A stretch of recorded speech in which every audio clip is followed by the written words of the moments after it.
사무엘상 12장 전체를 다 보겠습니다. 읽기는 1절부터 5절까지만 읽도록 하겠습니다. 사무엘상 12장 1절에서 5절까지입니다. 1절부터 대독합니다. 사무엘이 온 이스라엘에게 이르되 보라 너희가 내게 한 말을 내가 다 듣고 너희 위에 왕을 세웠더니 이제 왕이 너희 앞에 출입하느니라. 보라 나는 늙어 머리가 휘어졌고 내 아들들도 너희와 함께 있느니라. 내가 어려서부터 오늘까지 너희 앞에 출입하였거니와 내가 여기 있나니 여호와 앞과 그의 기름 부음을 받은 자 앞에서 내게 대하여 정언하라. 내가 누구의 소를 빼앗았느냐? 누구의 나귀를 빼앗았느냐? 누구를 속였느냐? 누구를 압제하였느냐? 내 눈을 흐리게 하는 뇌물을 누구의 손에서 받았느냐? 그리하였으면 내가 그것을 너희에게 갚으리라 하니 그들이 이르되 당신이 우리를 속이지 아니하였고 압제하지 아니하였고 누구의 손에서든지 아무것도 빼앗은 것이 없나이다 하니라. 사무엘이 백성에게 이르되 너희가 내 손에서 아무것도 찾아낸 것이 없음은 여호와께서 너희에게 대하여 정언하시며 그의 기름 부음을 받은 자도 오늘 정언하느니라 하니 그들이 이르되 그가 정언하시나이다 하니라. 아멘. 할렐루야. 오늘도 하나님께 나와 찬양의 예배로서 하나님께 영광 돌리는 저와 여러분에게 하나님의 한량없는 은혜와 축복이 가득하기를 주님의 이름으로 축원드립니다. 자, 이제 본격적으로 이스라엘의 왕이 세워졌습니다. 이스라엘 초대 왕은 누굽니까? 사울 왕입니다. 사울 왕을 우리가 가소평가하면 안 된다 했습니다. 최초 초대 왕으로서 하나님께서 그를 선택하신 이유는 분명히 남다름이 있기 때문에 그를 왕으로 세우셨다 했습니다.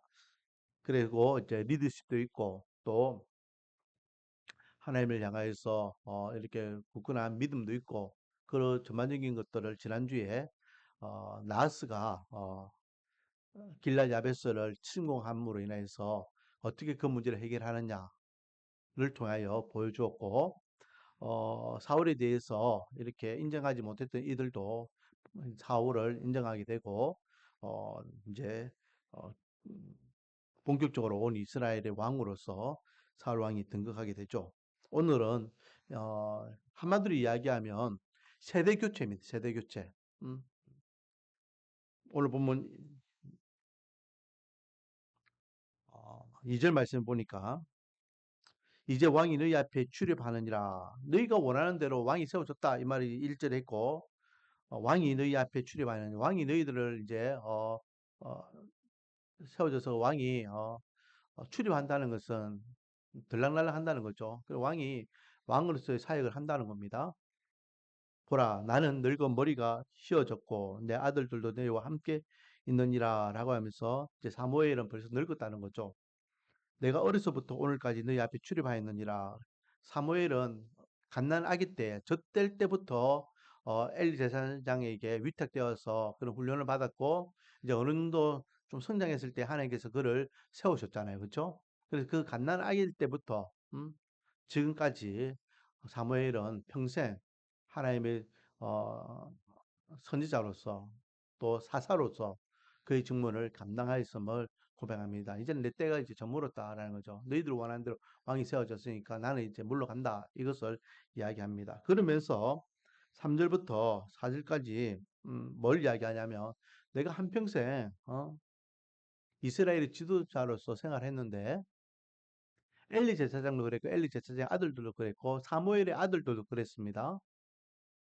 가장 위쪽에 자리를 하고 있으니까 어, 백성들을 어떻게 합니까?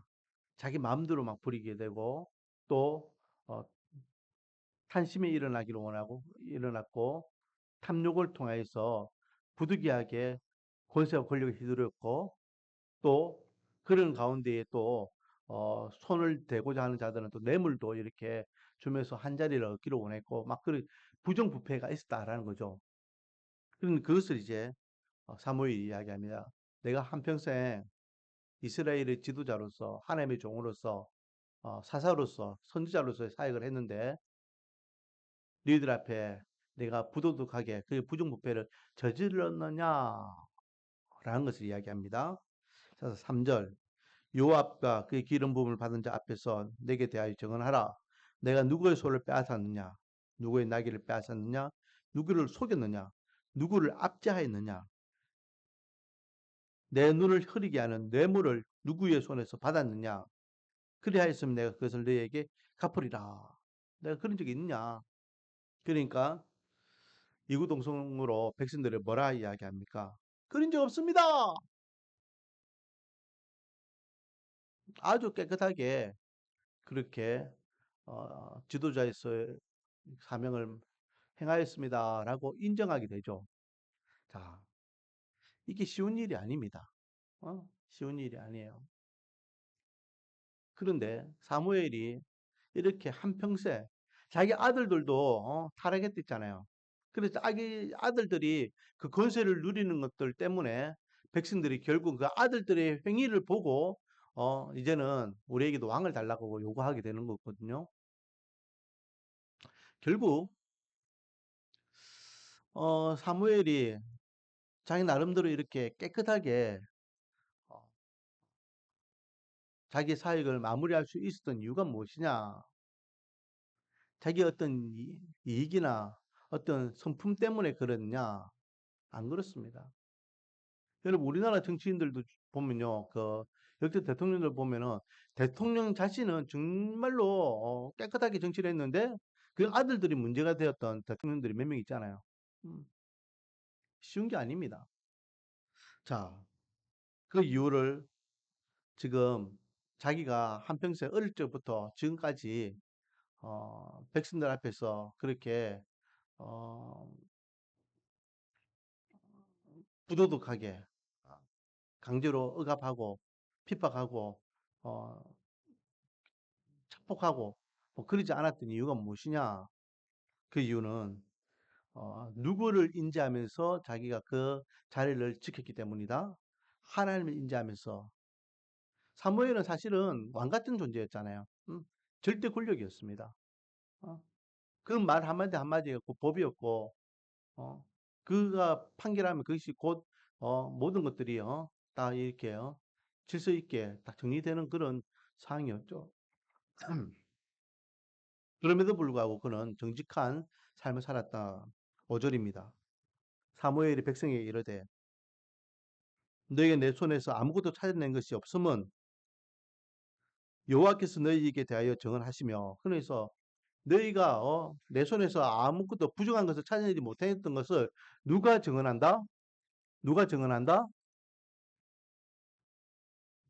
누가 증언한다? 여호와께서 증언하신다. 여호와께서. 하나님께서 보증하신다는 거야, 하나님께서. 그의 기름 부음 받은 자도 오늘 증언하느니라 하니 그들이 이르되 그가 증언하시나이다. 인정합니다. 라고 백성들이 인정합니다. 결국은요. 사무엘이 이렇게 깨끗하게 지도자의 사명을 마무리할 수 있었던 이유는 하나님 앞에 있습니다. 하나님 앞에. 늘 하나님 앞에서. 늘 하나님. 우리가 신앙생활 할 때에 절대로 놓치지 말아야 할 것은 하나님 앞에서요. 하나님 앞에서. 내가 지금 말하는 것이, 내가 행동하는 것이, 내가 결정하는 것이, 내가 판단하는 것이, 내가 지금 어, 가고 있는 이 방향이 하나님 앞에서 하나님이 원하시고 하나님이 기뻐하시고 하나님이 만족하시는 건가? 그걸 기억하며 살아면 큰 실수를 하지 않는다라는 것이죠. 그래서 오늘 아침에도 제가 말씀드렸고 수시로 이야기하지만 그렇게 하나님 앞에 실수하지 않기 위해서 하나님 앞에 실수하지 않으면 세상 사람 앞에도 실수하지 않겠죠. 그래서 우리는 매일매일 하나님의 말씀 묵상하는 겁니다. 그 말씀을 붙잡고 하나님 앞에 실수하지 않기 위해서 노력하여 하나님 앞에 섰을 때에 사무엘 같은 이런 깨끗하다, 잘 살았다 라는 평가를 받는 저와 여러분이 되기를 소망합니다. 자, 두 번째, 그렇게 이제 인정받은 사무엘이 그래, 그러면 내가 한마디 할 테니까 좀 들으라 라고 이야기하면서 마지막 물러가기 전에 한마디 합니다. 그게 뭡니까? 6절 말씀에 사무엘이 백성에게 이르되 모세와 아론을 세우시며 너희 조상들을 애굽 땅에 인도하여 내신 이는 여호와다라고 하며 여호와 하나님의 이름을 거론하죠.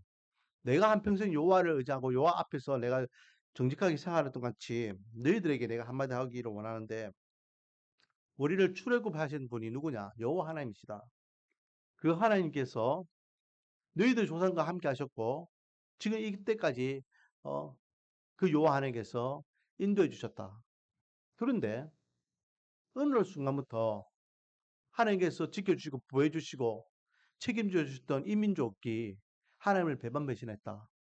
그래서 하나님께서는 결국 어, 화를 내시고 그래서 진노하셔가지고 이방인들 들어서 이렇게 치시고 그리고 또 치시면은 사사들을 불러가지고 그 사사들을 통하여서 또 구원의 은혜를 주시고 하셨다라고 하며 하나님께서 어떻게 이스라엘 위하여 하나님께서 역사하셨는지 거기에 대해서 쭉 설명하고 있습니다. 음, 거기에 대한 말씀이 이제 11절까지 내용이에요. 11절까지. 그 11절까지 그렇게 왔는데 음, 하나님께서 이렇게 이스라엘을 책임져 주었는데 이스라엘 조상들은 그렇게 하나님을 끝까지 신뢰하지 못하는 모습들이 있었다라고 하며 어, 조상들의 그런 과오가 우리에게는 반성이 되어서 앞으로 너희들은 어떻게 할래? 지금까지 우리를 책임져 주신 하나님을 너희 조상들처럼 그렇게 배반 배신할래? 아니면 여호와를 신뢰할래? 이겁니다. 그러면서 자연스럽게 이제 지난주 내용이 이제 12절에 나와 있죠. 11장의 전체적인 내용이에요. 이 12절 한 절에 다 기록되어 있는 겁니다. 아나스 왕이 올라와 가지고 아람 왕인 나하스가 어 길라 아베스를 치려고 할 때에 하나님께서 사울 왕을 세워 가지고 그것을 구원하게 해 주시고 은혜 주셨다. 그리고 그 이후부터는 이제 왕이 너희들을 다스리게 될 것인데 기억해라. 왕이 너희들 인생을 책임져 주지는 못한다. 왕이 어? 이 나라를 이끌기는 하겠지만은 그렇다고 해서 완벽하게 이 나라를 지킬 수 있는 그런 능력자는 되지 못한다. 기억해라. 이때까지 하나님께서 지켜주었기 때문에 이 나라가 이만큼 왔고 이 민족이 이만큼 왔는데 그 하나님을 저버리고 인간적인 왕을 너희들이 세웠던데 그 왕은 완벽하게 너희들을 지켜주지 못한다. 그것을 명심해라. 라고 이야기하면서 너희들이 앞으로 왕을 중심으로 해가지고 하나님을 그래도 끝까지 섬기고 의지하기를 원한다. 라는 마지막 당부의 이야기를 하는 것입니다. 거기에 대한 말씀이 18절까지 말씀이에요. 그리고 이제 마지막 19절부터 25절까지 내용은 무슨 내용이냐면 나는 이제 물러가지만은 여전히 나는 너희들을 위하여 뭐 한다? 뭐 하겠다? 이스라엘 위하여 뭐 하겠다? 기도하겠다. 그래서 사무엘이 아주 중요한 말을 한마디 합니다. 그게 뭐냐면은 22절에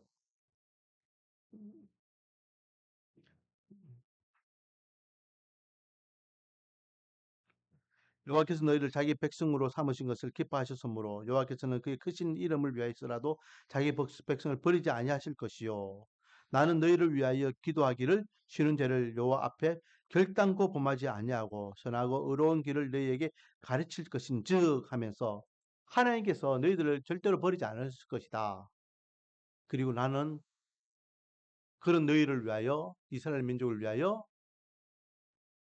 기도하는 죄를 범하지 않겠다라고 하며 어른으로서 어, 기도하겠다라고 어, 자기가 앞으로 계속 이스라엘 위하여 기도할 것을 맹세합니다.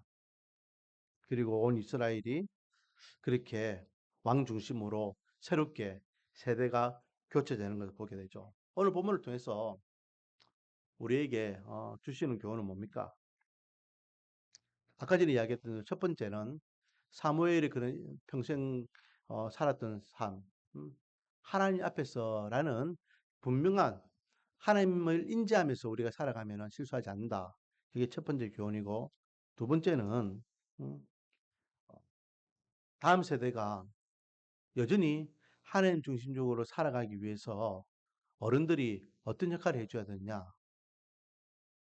바른 판단력을 가질 수 있도록 가르쳐 줘야 되고, 또 그들을 위하여 기도하는 것이 어른이 해야 될 일이다라는 거죠.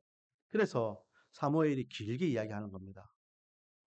그러면서 조상들이 과오를 지적하면서 그들이 이렇게 잘못된 판단을 통해 하나님 앞에 하나님이 진노하셨던 부분들을 지적하면서 너희들은 바른 판단력을 가지고 바르게 하나님 중심적인 삶을 살아라.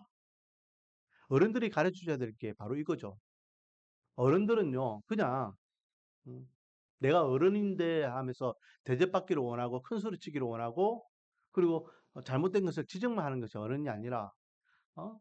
다음 세대가 자녀들이 후손들이 바르게 살 수 있도록 바른 판단을 할 수 있도록 바른 길을 제시해주고 가르쳐주는 것도 어른들이 해야 되는 몫입니다. 그런 입장에서 보면요, 참 안타까운 것은 우리나라 뭐 요즘 뭐 정치가 요즘 많이 어수선한데 우리 한국에는 아직 정치적으로 어른들이 없는 것 같아요. 음. 그래서 정말로 위기가 생기고 어려움이 생길 때에 어른들을 찾아가가지고 이 시기를 어떻게 극복해야 되느냐. 같이 머리를 맞대고 이 어려운 시국을 극복해야 되는데 없어요. 아직까지 우리나라가 경륜이 이제 80년밖에 안 돼서 그런가. 미국이나 유럽처럼 한 100년, 200년 정도 되면은 좀 이렇게 성숙해지면은 이런 것들이 좀 달라진가. 자, 안타깝습니다. 그런데 문제는 우리나라 정치에만 그런 것이 아니라 교회 안에도 어른이 없어요. 교회 안에도. 그래서 신앙적으로 우리가 어떤 방향으로 가야 될지를 바르게 제시해주는 그런 어른들이 없습니다. 그 어른들 중심으로 우리가 한데 모여가지고 사무엘처럼 온 이스라엘이 함께 어, 이렇게 전진해 나가야 되는데 4분 5일 되고 이렇게 흩어지는 모습들을 보면 너무 안타깝습니다. 어른들이 해야 할 일, 어른들은 다음 세대가 후손들이 바르게 판단할 것을 바로 가르치고 제시해 줄 수 있는 역할을 해야 된다. 뿐만 아니라 그들을 위하여 기도해야 된다. 기도해야 된다. 사무엘은요, 오늘 이후에 사무엘이 없어진 게 아니에요. 사무엘은 계속해서 그렇게 역할을 합니다. 음?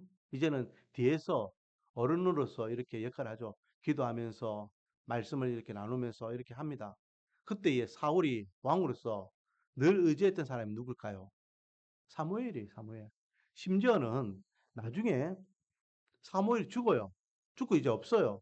근데 사울이 이 문제를 어떻게 해결해야 될지 몰라가지고 결국 어떻게 합니까? 무당 찾아가요. 무당. 왜 무당 찾아가요? 왜 무당 찾아갔을까요? 사무엘 불러달라고. 사무엘 불러. 그래서 사무엘 이제 가짜 사무엘이에요. 가짜 사무엘. 가짜 사무엘이 진짜 무당이 불러가지고 와가지고 가짜 사무엘이지만 그 입을 통해서 또 사무엘에게 하는 이야기를 듣게 되는 부분이 나중에 나옵니다. 그만큼 사울은요 사무엘을 의지했다는 거예요. 왜? 어른이니까. 어른이니까. 신앙적으로, 정치적으로, 어, 민족적으로 어른이었다라는 거죠. 그래서 우리가 해야 할 일이 뭐냐? 이 자리에 앉아 있는 저와 여러분이 해야 할 일이 뭘까요? 어른으로서의 역할을 해야 된다. 어른으로서. 그래서 우리 자녀들이 우리 다음 세대가 어떻게 믿음 생활, 신앙 생활을 잘할 것인지 바르게 그 길을 제시해 줄 수 있고 또 자녀들을 위하여 다음 세대를 위해서 많이 기도하시기 바랍니다. 그렇게 할 때에 한 세대가 지나고 두 세대가 지나고 이렇게 시대가 지나면은 그 교회도 그 나라도 그 민족도 성숙해지게 될 줄 믿습니다. 지금은 우리나라 과도기죠. 한국 교회도 과도기이고 이때가 지나면은 한 개 더 성숙해지게 될 줄 믿습니다. 원하기는 어, 지금 사무엘이 마지막으로 당부하는 이 말씀들이 우리에게 귀감이 되어서 우리도 하나님의 백성으로서 어떻게 살 것인가 다시 한번 돌아보면서 정말로 하나님이 원하시고 하나님 기뻐하시고 하나님 만족하시는 저와 여러분이 되며 또 우리 교회가 되며 또 대한민국이 되며 한국교회가 되기를 주님의 이름으로 전드립니다. 기도하겠습니다. 아버지 하나님, 살왕이 이제 세워지고 사무엘은 이제 그의 자리를 물러갑니다. 물러가면서 그가 소신 있게 이야기하였던 같이 한평생 그는 하나님 앞에서 정직한 게